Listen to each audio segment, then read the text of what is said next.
High-low method is one of the methods used to estimate mixed or the semi-variable costs.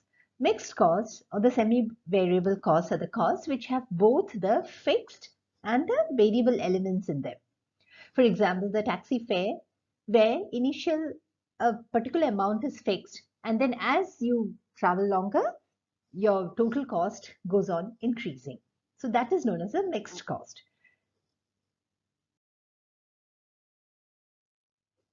Now let's see how to apply this high-low method.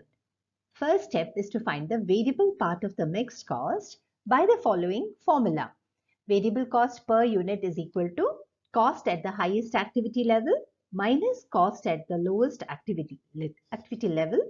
This difference divided by cost driver at the highest activity level minus cost driver at the lowest activity level. Step 2 will be to find the fixed part of the mixed cost by substituting the value of variable cost obtained in step 1 in the formula.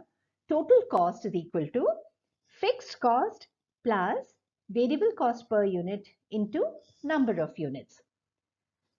Please remember that you have to take either the highest activity level total cost, or you have to take the lowest activity level total cost and substitute in the formula.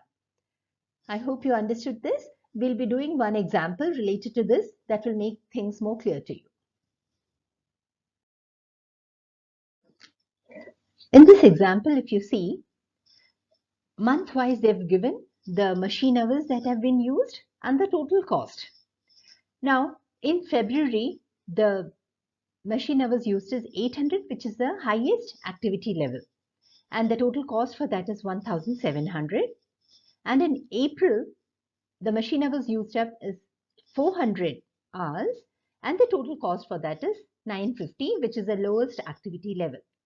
So when in such cases where you have to find out the variable cost and the fixed cost, you will apply the high-low method, and in that high-low method, you will be using these figures which I have highlighted. So we'll be just solving this question so that you people are thorough with this high-low method. Now let's take this example and calculate the variable cost per unit and the fixed cost. High-low method, and this example I have solved it here.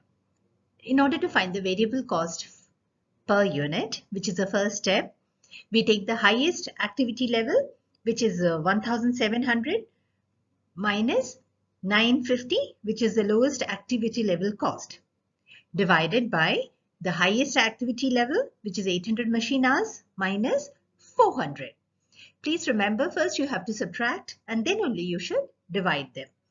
After that, when we divide it, we get the variable cost per unit as 1.875 per unit of cost driver. And here the cost driver is machine hours. Step 2 is to find the fixed cost.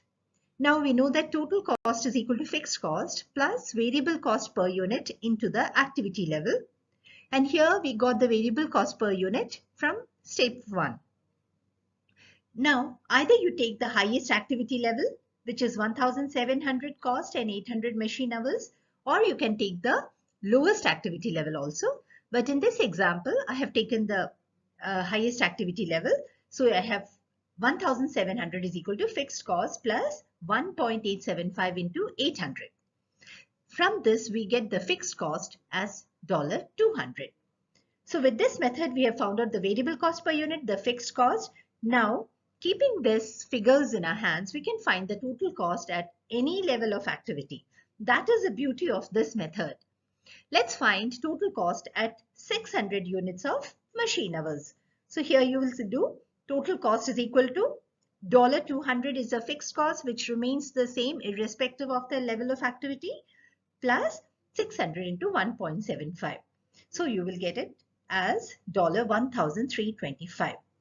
I hope you all understood high-low method. In case you have any doubts or you have any suggestions, please let me know so that it inspires me to do a better job next time. See you.